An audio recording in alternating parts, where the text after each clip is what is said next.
Hey guys, in this video we will be discussing about the topic of cellular transport. So in the cell transport, it is a process in which any molecule or particle it is transported from inside to outside of cell or outside to inside of cell. This process is called as cellular transport. The mechanisms are divided into various types on the basis of ATP use and the carrier protein. On the basis of ATP use and the carrier protein. So first we divide on the basis of ATP. If ATP is used, it is called as active transport. If ATP is not used, it is called as passive transport. And in the passive transport or diffusion, we can say that it is of two types, simple or facilitated. Simple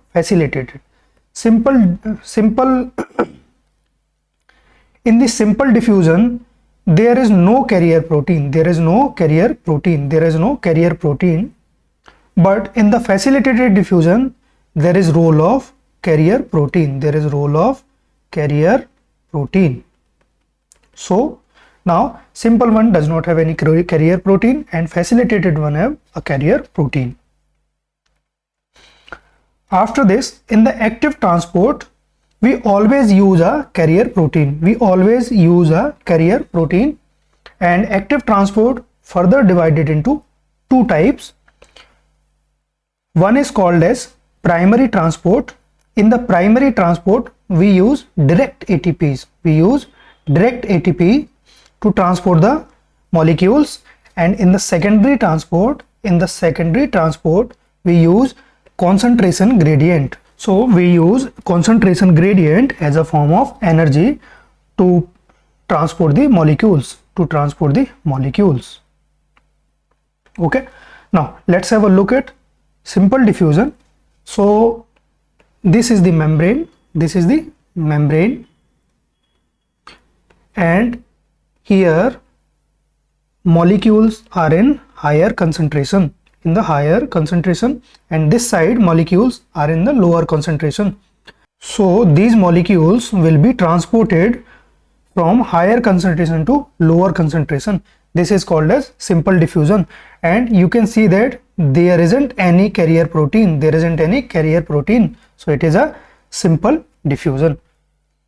Now look at the next diagram. In the next diagram, the molecules are transported from higher concentration to lower concentration, but this time we have a carrier protein. So this type of transport is known as facilitated because it is facilitated by carrier protein. Now you can see that in both of these processes there isn't any use of ATP, so no ATP used, and transport is done along the gradient. Means high to low concentration. That's why, because of these two factors, it is called as passive transport. Now let's have a look at the primary active transport. So in the primary active transport, as we know that in the active transport we always have a carrier protein, and because it is a primary active, there is utilization of direct ATP. ATP is converted into ADPs. While transporting the molecules towards higher concentration. So molecules are transported towards higher concentration from the lower concentration. So because of use of ATPs and the transport is against the gradient, it is called as active transport. And because it is using direct ATPs, it is called as primary active. Primary active transport. After this, we have to look at the secondary active transport. So in the secondary active transport, we have sodium. The sodium is transported from higher to lower concentration.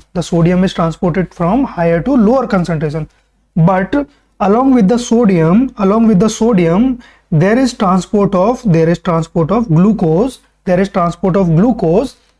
is from lower concentration to higher concentration. So it's a type of active transport, because glucose is transported from lower to higher concentration with the help of gradient of sodium, So this kind of transport is called as co-transport, because both of the molecules are transported in same direction, and this protein that is transporting this molecule, it is called as sodium glucose co-transporter. It is known as sodium glucose co-transporter. It is abbreviated as SGLT. These are present in our intestine. Okay, so that's about the co-transporter type of secondary active transport. Now let's have a look here. This molecule is calcium. Calcium is transported from lower concentration to higher concentration, but with the help of sodium, that is transported as high to low, concentration. But this time these two molecules are moving in opposite direction. So this is called as counter transport or exchange transport. And there is an example of sodium and calcium counter transport. These type of pumps, they are present in our RBCs. Now you can see that these two type of transport, they are against the gradient. The primary molecule we have to transport, its transport is against the gradient, and we are using indirect energy. In the form of sodium gradient. So we are using the energy but in the indirect form. So against the gradient and indirect energy, so it is called as secondary and active transport.